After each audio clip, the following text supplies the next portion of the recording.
बिस्मिल्लाहिर्रहमानिर्रहीम। पीपीएससी ने हाल ही में जो लेक्चरर की पोस्ट अनाउंस की हैं तो उनमें से कॉमर्स की भी हैं। तो इसके लिए मैंने कोशिश की है कि कुछ डायरेक्शन दे सकूं कि किस तरीके से तैयारी करनी है, क्योंकि आमतौर पर दूसरे जितने भी सब्जेक्ट्स होते हैं उनकी बुक्स मिल जाती हैं। स्टूडेंट्स बुक से प्रेपरेशन तो कर लेता है और वहाँ पे सक्सेसफुल भी हो जाता है इन सम केसेस। लेकिन क्योंकि ये कॉमर्स का जो टेस्ट होता है ये कंसेप्ट बेस होता है। जब तक आपके कंसेप्ट स्ट्रांग नहीं हैं तो आप जितनी भी बुक्स ले लें तो उसका आपको कोई भी बेनिफिट नहीं होता है। तो इसमें साफ ज़ाहिर है फाइनेंशियल अकाउंटिंग भी है, कास्ट अकाउंटिंग भी है, एडवांस अकाउंटिंग भी है। एंड का इसका सिलेबस मैंने कंप्लीट दिया हुआ है। तो मैंने कोशिश की है कि कंप्लीट नहीं तो कुछ डायरेक्शन दे सकूं कि इसी हिसाब से इंसान आगे बढ़ के तैयारी भी कर सकता है। तो फाइनेंशियल अकाउंटिंग में है, साथ साथ मैं आपको बताता जाऊंगा कि किस किस डायरेक्शन में आपने इसकी तैयारी करनी है। जैसे फॉर एग्जांपल पहला क्वेश्चन जहाँ पे मैंने लिखा है, which is called main book of accounts. Accounts की मेन बुक किसे कहा जाता है? लेजर को। अच्छा, आमतौर पर ये होता है कि स्टूडेंट क्योंकि जर्नल से स्टार्ट करते हैं और उनको यही आइडिया होता है तो फ़ौरन इसको लगा देते हैं जर्नल को, जबकि main book books of account की जर्नल नहीं है, लेजर है। लेजर को किंग ऑफ ऑल अकाउंट्स भी कहा जाता है। अच्छा, उसके बाद हमारे पास जो नेक्स्ट है, which is primary book of recording. Record करने की प्राइमरी बुक कौन सी है? तो वो जर्नल है। मेन बुक लेजर है और जो रिकॉर्ड करने की प्राइमरी बुक है वो जर्नल है। और जर्नल के बाद क्या चीज़ आ जाती है? सेकेंडरी बुक हम लेजर को बोलते हैं, क्योंकि जितने भी लेजर हैं वो जर्नल में रिकॉर्ड की गई ट्रांजैक्शन से बनते हैं। अच्छा, उसके बाद आता है who is called father of accounting system या father of double entry system. तो ये ल्यूका पिसोली है जो कि इटालियन है, इसने भी डबल एंट्री सिस्टम का कंसेप्ट दिया था। Can we prepare balance sheet under single entry system. तो यहाँ पे सिंगल एंट्री सिस्टम का क्वेश्चन है, इट मीन्स को आपको देखना चाहिए कि सिंगल एंट्री सिस्टम में क्या क्या चीज़ें आती हैं। तो और बेहतरीन तरीका ये होता है कि जितनी भी बीकॉम की बुक्स हैं अकाउंटिंग की हैं उनके एंड पे जो डेफिनेशंस वगैरह दी जाती हैं उनको भी अच्छे से पढ़ लेने से इंसान के काफ़ी हद तक कंसेप्ट क्लियर हो सकते हैं। अच्छा, हम सिंगल एंट्री सिस्टम में बैलेंस शीट भी नहीं बना सकते हैं और ट्रायल बैलेंस भी नहीं बना सकते हैं। क्यों नहीं बना सकते हैं? हम इसलिए नहीं बना सकते हैं क्योंकि कंप्लीट डाटा नहीं होता। तो बैलेंस की कंप्लीट एसेट्स एंड लायबिलिटीज़ की डिटेल्स भी नहीं होती है, इनकम एंड एक्सपेंसेस की भी डिटेल नहीं होती है। तो इसमें नेटवर्थ मेथड यूज़ किया जाता है प्रॉफिट को कैलकुलेट करने के लिए। अच्छा, जर्नल इज़ मेन बुक है या सब्सिडरी बुक है? तो याद रखें जितने भी जर्नल्स हैं, स्पेशल जर्नल है या जर्नल है, ये सब्सिडरी बुक कहलाते हैं। सब्सिडरी बुक होती क्या है? सब्सिडरी बुक ऐसी बुक होती है जो कि लेजर को हेल्प आउट करती है। जहाँ से डाटा लेजर में ले लिया जाता है तो वो सब्सिडरी बुक कहलाती है। Cash book, petty cash book, sales journal, purchase journal, तो ये सारे के सारे क्या हैं? Bill payable journal, bill receivable journal, ये सारे के सारे सब्सिडरी बुक हैं। टोटल ब्रांचेज ऑफ अकाउंटिंग यकीनन सबको पता होगा कि 3 ही हैं। फाइनेंशियल अकाउंटिंग है, कास्ट अकाउंटिंग है एंड मैनेजमेंट अकाउंटिंग है। तो जो फाइनेंशियल अकाउंटिंग है इसका डिसीजन मेकिंग में कोई रोल नहीं होता। जो कास्ट अकाउंटिंग है वो प्रोडक्शन और मैन्युफैक्चरिंग प्रोसेस में यूज़ होती है। और जो मैनेजमेंट अकाउंटिंग है ये डिसीजन मेकिंग में यूज़ होता है। और सिंगल एंट्री सिस्टम कौन से बिज़नेस के लिए सूटेबल है? स्मॉल स्केल बिज़नेस के लिए, जिसका बहुत ज़्यादा डाटा नहीं होता है, तो उसके लिए ये क्या है? सूटेबल है। अच्छा, the term debit is derived from. Debit को डी आर लिखा जाता है। अच्छा, ये डेबिट का वर्ड कहाँ से आया है? ये डेबिट का वर्ड, अच्छा डेबिट को शॉर्ट फॉर्म में डी आर लिखते हैं जबकि डेबिट में तो डी आर है ही नहीं। तो अगर कभी भी इंसान ने एनालिसिस किया हो तो यकीनन जिन लोगों ने किया होगा उसको तो इस चीज़ का पता होगा। जिन्होंने नहीं किया तो ये एक्चुअली ये डेबिट का वर्ड जो है ये इटालियन वर्ड है, डिबेरे से निकला है। तो इसी डिबेरे ही की वजह से डेबिट को शॉर्ट फॉर्म डी आर लिखा जाता है। इसी तरीके से जो क्रेडिट का वर्ड है तो वो इटालियन वर्ड्स क्रेडेरे से निकला है, जिसको शॉर्ट फॉर्म में सी आर कहते हैं। अच्छा जी, cash system of accounting is when. Cash system कौन सा होता है? नाम से ज़ाहिर है तब एंट्रीज हम पास करते हैं जब हम कैश रिसीव करते हैं या पे करते हैं। इसके अलावा हम किसी भी चीज़ की कोई एंट्री पास नहीं करते। और एक्रूवल बेस क्या होता है? सारे का सारा उधार पे होता है, लोन पे होता है। Entries are made on the basis of amount having become due for payment और रिसीट, या हमने लेनी हो या हमने देनी हो। अच्छा, कोई भी अकाउंट ज़ीरो बैलेंस कब शो करता है? When both sides of any account are equal. जब किसी भी अकाउंट की दोनों साइडें इक्वल हैं तो वो ज़ीरो बैलेंस शो करता है। How many grace days are given to drawee for payment of bill of exchange. आपको पता है अकाउंटिंग का एक चैप्टर है बिल्स ऑफ एक्सचेंज, तो उसमें 3 डेज दिए जाते हैं, ग्रेस डेज दिए जाते हैं। मतलब क्या है कि जब उसने पेमेंट करनी थी वो डेट आ गई, उसने पे नहीं कर दी, तो उसको एक्स्ट्रा 3 डेज गिवन होते हैं। इम्प्रेस सिस्टम किसके लिए है?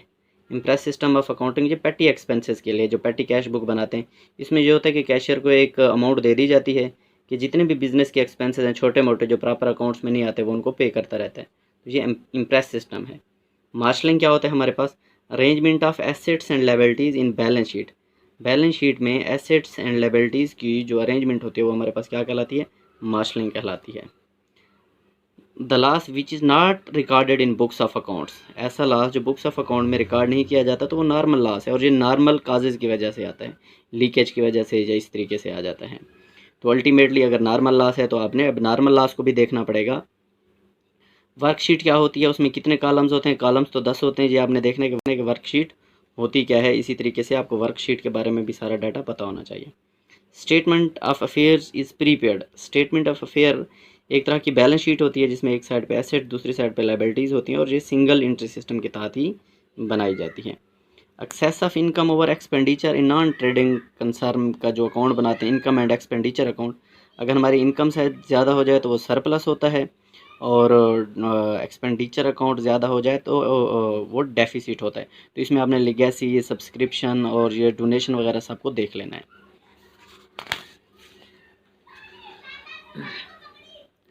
अच्छा, फार्मूला ऑफ गेनिंग रेशो, ये प्रॉफिट पार्टनरशिप का है, तो ये भी आपको पता होना चाहिए। New share minus old share. और फार्मूला ऑफ सेक्रीफाइस रेशो क्या होता है? Old share minus new share, जब हम किसी को पार्टनर्स को लेके आते हैं।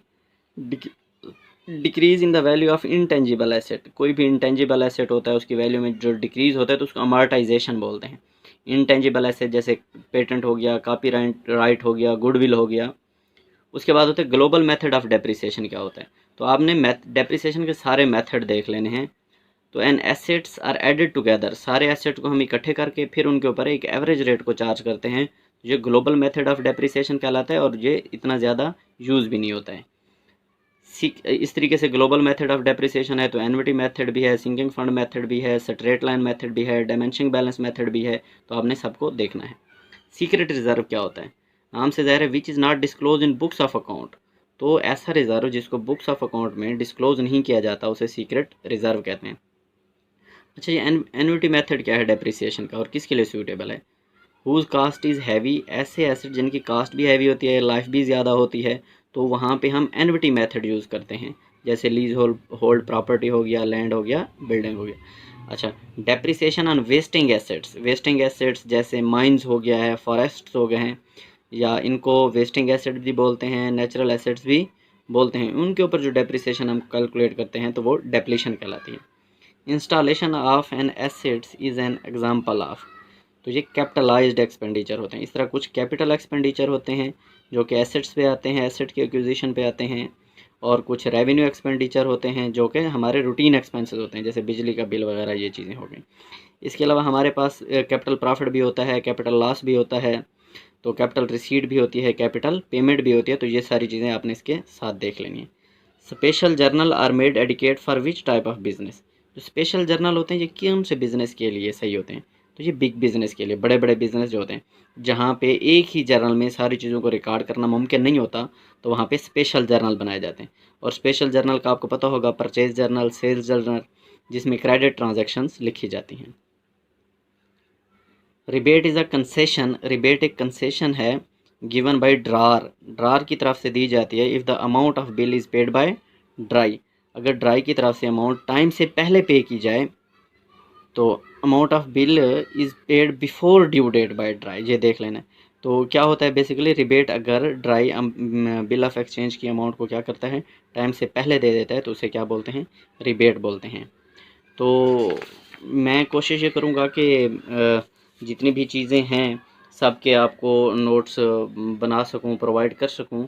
तो अगर मैं बना सका और मेरे पास टाइम हुआ तो मैं उनकी वीडियोस बना के यहीं अपलोड कर दिया करूँगा।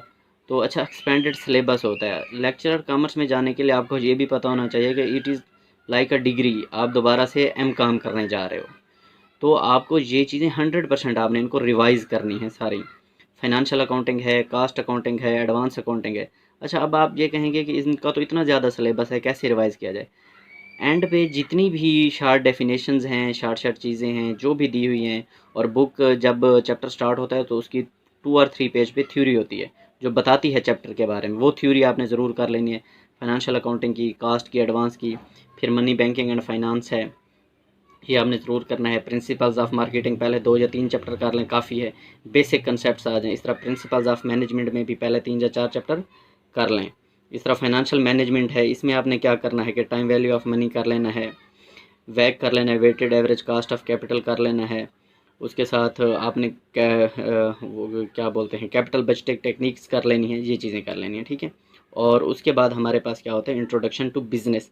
बिज़नेस क्या होता है, पार्टनरशिप क्या होती है, सोल ट्रेडरशिप क्या होती है, ख़ासतौर पर कंपनी में से क्वेश्चन आते हैं कि मीटिंग्स कब होती हैं और इसके डॉक्यूमेंट्स कितने हैं, ये चीज़ कर लेना। क्योंकि अभी ओल्ड बुक से नहीं कीजिएगा, क्योंकि अभी जो कंपनीज़ आर्डीनेंस पहले 1984 था, तो अब वो चेंज होकर 2017 है, तो उसमें कुछ चेंजिंग हुई हैं, तो आपने नए उससे करना है। मतलब कंपनी आर्डीनेंस 2017 के मुताबिक में जो चेंजेस हुई हैं, तो एमसीक्यूज़ उसी हिसाब से याद करना है ताकि वो ना हो जाए। उसके बाद इनकम टैक्स है, इनकम टैक्स की भी बेसिक थ्योरी आपने पढ़नी है। प्रोग्रेसिव टैक्स क्या होता है, रिग्रेसिव टैक्स क्या होता है, सिटीजन्स कौन सा होता है, सीनियर सिटीजन्स कौन सा होता है, अपीलेट ट्रिब्यूनल क्या है, ये सारी चीज़ें। और फिर बाकी आ जाता है जनरल नॉलेज। जनरल नॉलेज का तो पोर्शन आपको यकीनन पता ही होगा, ये भी 20 मार्क्स का आता है, तो इसमें से भी आपने करना है। किसी चीज़ को लेस वैल्यू नहीं देनी है, क्योंकि कंपटीशन बहुत ज़्यादा है।